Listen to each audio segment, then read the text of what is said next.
નમસ્કાર વિદ્યાર્થી મિત્રો, ધ એક્ઝામ નૂબ ચેનલમાં આપનું સ્વાગત છે. ફરી એકવાર લઈને આવી ગયા છે મોસ્ટ ઇમ્પોર્ટન્ટ 20 MCQ. તો ચાલો શરૂ કરીએ. 1. કરુણ પ્રશિસ્ત કાવ્ય પ્રકારના પિતા કોણ ગણાય છે? તો બી. દલપતરામ. 2. બુદ્ધિનો એક ઘટક સિદ્ધાંત યુનિટરી થિયરી કોણે આપ્યો હતો? એ. આલ્ફ્રેડ બીને. 3. ગુજરાતી વ્યાકરણમાં ધ્વનિ એટલે શું? જવાબ આવે બી. ભાષાનો નાનામાં નાનો ઘટક એટલે અવાજ. 4. NEP 2020 મુજબ શાળાકીય શિક્ષણમાં કયા ધોરણથી સેકન્ડરી સ્ટેજ શરૂ થાય છે? બી. ધોરણ 9. ધોરણ 9 થી 12 4 વર્ષનું સ્ટેજ. 5. મનોવિજ્ઞાનની કઈ પદ્ધતિમાં વ્યક્તિનો ઇતિહાસ જાણીને નિદાન કરવામાં આવે છે? તો સી. વ્યક્તિ અભ્યાસ પદ્ધતિ. 6. નળાખ્યાન કૃતિના રચયિતા કોણ છે? પ્રેમાનંદ. 7. બાળકોમાં નૈતિક વિકાસનો સિદ્ધાંત કોણે આપ્યો? તો એ. લોરેન્સ કોહલબર્ગ. 8. સમાસ ઓળખાવો. રાત દિવસ. રાત દિવસ એ દ્વંદ્વ સમાસ છે. 9. માઇક્રો ટીચિંગના ભારતમાં પ્રણેતા કોણ ગણાય છે?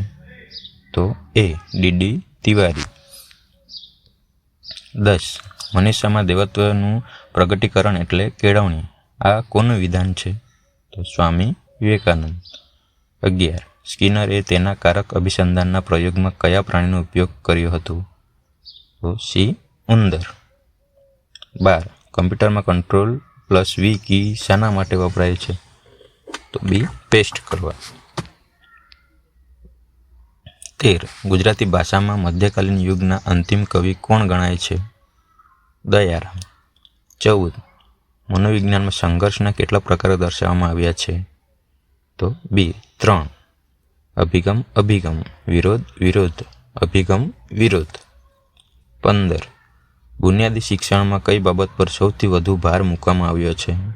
તો બી. ઉદ્યોગ અને પ્રવૃત્તિ દ્વારા શિક્ષણ. 16.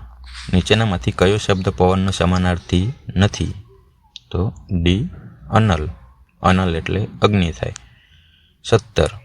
પ્રોગ્રામ લર્નિંગ કોની દેન છે? બી. સ્કિનર. 18. કયા પંચને મેગ્ના કાર્ટા કહેવામાં આવે છે? તો બી. વુડનો ખરીદો 1854. 19. છંદ ઓળખાવો. લાંબા જોડે ટૂંકો જાય, મરે નહીં તો માંદો થાય. બી. ચોપાઈ. 20. ગુજરાત શૈક્ષણિક પાઠ્યપુસ્તક મંડળનું મુખપત્ર કયું છે? તો બી. બાળસૃષ્ટિ. આવા જ પ્રકારના ઇમ્પોર્ટન્ટ વિડીયોઝ તમને મળતા રહે એ માટે ચેનલને સબસ્ક્રાઈબ કરવાનું ભૂલતા નહીં.